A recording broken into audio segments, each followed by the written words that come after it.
श्री स्वामी समर्थ. स्वामी महाराजांच्या कृपेने तुमच्या सर्व इच्छा मनोकामना पूर्ण हो. उद्या आहे मार्गशीर्ष महिन्यामधील पहिला शनिवार. तसेच उद्या चंपाषष्ठी देखील आहे.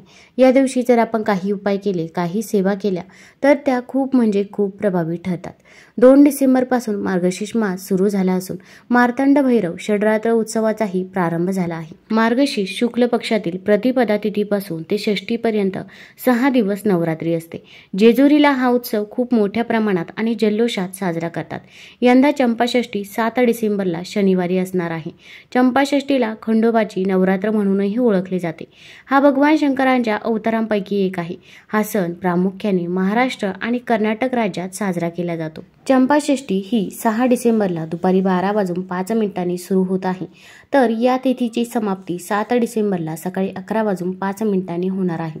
आता उदय तिथीनुसार आपल्याला चंपाषष्ठी ही 7 डिसेंबरला शनिवारी साजरी करायची आहे. मणी आणि मल्ली या नावाच्या राक्षसांचा संहार करण्यासाठी शंकराने हा मल्हारी अवतार धारण केला होता. सह्याद्री पर्वताच्या रांगेतील जयाद्री नावाच्या डोंगरावर हा अवतार घेतला गेला. तोच पुढे जेजुरीगड या नावाने प्रचलित झाला. मणी व मल्ली या राक्षसांबरोबर मार्गशीर्ष महिन्याच्या पहिल्या दिवसापासून सलग 6 दिवस युद्ध झाले आणि षष्ठीला राक्षसांचा नायनाट करून विजय संपादन केला. तो दिवस म्हणजे चंपाषष्ठी होय. विजयी झाल्यावर देवावर चाफ्याच्या फुलांचा वर्षाव झाला, म्हणजे चापवृष्टी झाली. यामुळे या दिवसाला चंपाषष्ठी असे नाव दिले गेले.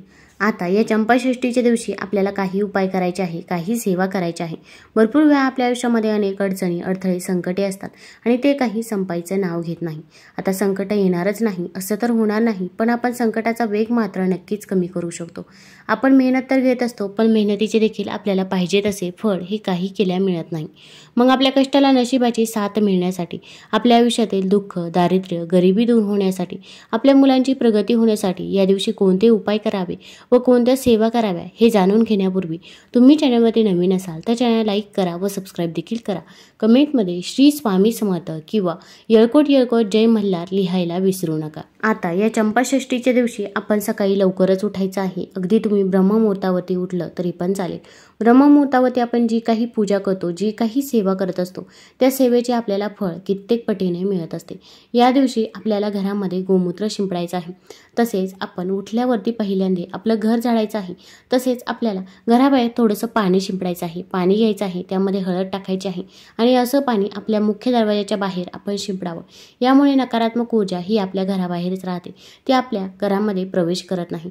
तसेच आपल्या मुख्य दरवाजावरती उंबरठ्याचं लेपन देखील करायचं आहे.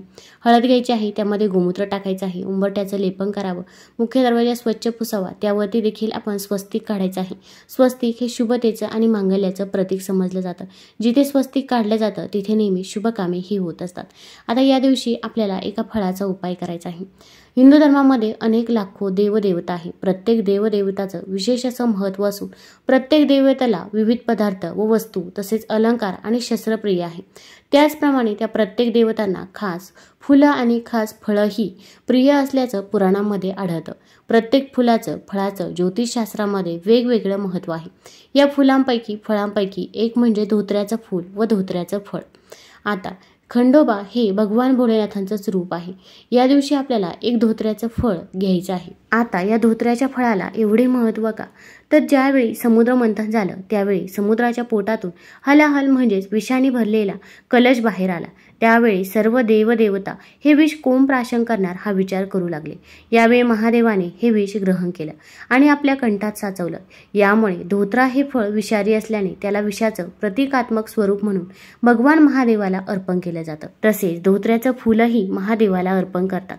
धोत्र्याचं फळ विषारी असल्याने ते महादेवाचा प्रसाद म्हणून ग्रहण करणं शक्य नसलं तरी ते महादेवाच्या चरणात वाहिलेलं धोत्र्याचं एक फूल तुम्ही तुमच्याजवळ नक्कीच ठेवू शकता. यामुळे महादेवांचा आशीर्वाद तुमच्यावरती कायम राहील. आता आपल्याला चंपाषष्ठीच्या दिवशी एक धोत्र्याचं फळ घरी आणायचं आहे. अगदी अगोदरच्या दिवशी जरी तुम्ही धोत्र्याचं फळ खरेदी केलं तरी पण चालेल. आता हे धोत्र्याचं फळ आपण घरी आणल्यानंतर आपल्याला ते तामणामध्ये ठेवायचं आहे. तसेच देवघरामध्ये आपण प्रथम एक दिवा प्रज्वलित करायचा आहे. एक प्लेट घ्यायची आहे, त्यामध्ये आपण हळदीने स्वस्तिक काढायचं आहे. हळदीमध्ये गोमूत्र टाकायचं आहे आणि हळदीने प्लेटमध्ये स्वस्तिक काढावं. त्यावरती आपल्याला थोड्याशा अखंड अक्षदा अर्पण करायच्या आहे। अक्षदा या कुठेही तुटलेल्या फुटलेल्या नसाव्या। त्यानंतर मातीची पंती किंवा कणकेचा दिवा तुम्ही घेऊ शकता। आता जो पण दिवा घेणार आहोत तो दिवा आपण तुटलेला असेल किंवा काळवंडलेला असेल तर तो दिवा घ्यायचा नाही, आपल्याला स्वच्छच दिवा घ्यायचा आहे। आता हा दिवा प्रज्वलित करायचा आहे। या दिव्याला हळदी कुंकू लावायचं आहे, फूल व्हायचं आहे। त्यानंतर धोत्र्याचं फळ आपण एका तांब्यामध्ये ठेवायचं आहे। याला आपण अभिषेक करायचा आहे, शुद्ध जलाने अभिषेक करावा। घरामध्ये जर गंगाजल असेल तर गंगाजलाने देखील आपण अभिषेक करू शकता। अभिषेक करत असताना ओम नमः शिवाय ओम नमः शिवाय या मंत्राचा जप करायचा आहे। अभिषेक करून झाल्यानंतर हे फळ स्वच्छ पुसून घ्यायचं आहे। आता या फळाला काटे देखील असतात, यामुळे आपण या फळाला काळजीपूर्वक अभिषेक हा करायचा आहे। आता अभिषेक करून झाल्यानंतर हे फळ आपल्याला देवघरामध्ये ठेवायचं आहे। घरामध्ये महादेवांचा फोटो असेल, शिवलिंग असेल तिथे ठेवू शकता किंवा खंडोबाचा टाक असेल तर तिथे ठेवायचा। आता याचा देठ भोलेनाथांकडे देवाकडे असेल याची आपल्याला काळजी घ्यायची आहे। आता आपल्याला थोडीशी हळद घ्यायची आहे किंवा अगदी तुमच्या इथे जेजुरीवरून आणलेला भंडारा असेल तर तो भंडारा घेतला तरी पण चालेल। यामध्ये आपल्याला थोडंसं कच्चं दूध टाकायचं आहे आणि भंडारा आणि कच्चं दूध आपल्याला या धोत्र्याच्या फळाला लावायचं आहे। आता याचा लेप लावून झाल्यानंतर आपल्याला काही सेवा करणे देखील तितकेच गरजेचं आहे, कारण की आपण फक्त उपाय केले आणि त्यासोबत जर काही सेवा केल्या नाही तर आपल्याला त्याचा काही एक रिझल्ट बघायला मिळत नाही। तर आता आपण खंडेरायांचा एक मंत्र म्हणायचा आहे। तर आपण यळकोट यळकोट जय मल्हार या मंत्राचा 108 वेळा जप करायचा आहे किंवा जर तुम्हाला दुसरा कोणताही मंत्र येत असेल तर तो तुम्ही खंडेरायांचा मंत्र नक्कीच म्हणू शकता। अगदी म्हणणे शक्य होत नसेल तर तुम्ही मोबाईलवरती लावलं, श्रवण केलं तरी पण चालेल। आता हा मंत्र जप करून झाल्यानंतर आपली जी काही इच्छा आहे, मनोकामना आहे ती आपण खंडेरायांना भोलेनाथांना सांगायची आहे। मग कठीणातली कठीण कोणतीही इच्छा असो, घरामध्ये पैसा येतो पण तो पैसा स्थिर राहत नाही किंवा खूप मेहनत घेऊन देखील आपल्याला पाहिजे तसे कष्टाचे फळ मिळत नाही, मुलांची प्रगती होत नाही, नोकरी मिळत नाही, संतान प्राप्ती होत नाही, जे काही आहे ते मनापासून आणि श्रद्धेने आपण खंडेराया आणि भोलेनाथांना सांगायचं आहे। त्यानंतर हे फळ आपल्याला दिवसभर तिथेच राहून द्यायचं आहे। आता हा उपाय कोण करू शकतं तर घरातील कोणत्याही व्यक्तीने हा उपाय केला तरी पण चालेल। ताई, दादा, आजी, आजोबा, तुमच्या घरातील मुलं देखील हा उपाय करू शकता। फक्त मासिक धर्म असेल किंवा सूतक असेल तर या काळामध्ये आपल्याला हा उपाय करता येणार नाही। आता यानंतर हे फळ उचलून आपल्याला महादेवांच्या मंदिरामध्ये घेऊन जायचं आहे। मग अगदी सायंकाळी 6 नंतर जरी हे फळ तुम्ही देवापुढून उचललं तरी पण चालेल। आता हे फळ घेऊन जिथे पण जवळपास महादेवाचं मंदिर असेल तिथे जायचं आहे। त्यांना सर्वात प्रथम आपण हे फळ अर्पण करायचं आहे। आता आपण जर पूर्वेकडे बसलेला असाल तर या फळाचा देठ पश्चिमेकडे असेल, अशा पद्धतीने आपण हे फळ भोलेनाथांना अर्पण करायचं आहे। अर्पण केल्यानंतर या फळावरती आपल्याला परत थोडंसं शुद्ध जल अर्पण करायचं आहे। जल अर्पण करत असताना आपण ओम हटकेश्वराय नमः ओम हटकेश्वराय नमः या मंत्राचा जप करायचा आहे किंवा तुम्ही श्री शिवाय नमस्तुभ्यम श्री शिवाय नमस्तुभ्यम या मंत्राचा देखील 11 वेळा जप करू शकता। त्यानंतर भोलेनाथांना ज्या काही वस्तू प्रिय आहे त्या सर्व वस्तू तुम्ही त्यांना अर्पण करायच्या आहे। आता धोत्र्याचं फूल असेल किंवा बेलपत्र असेल तर ते देखील तुम्ही भोलेनाथांना अर्पण करावं।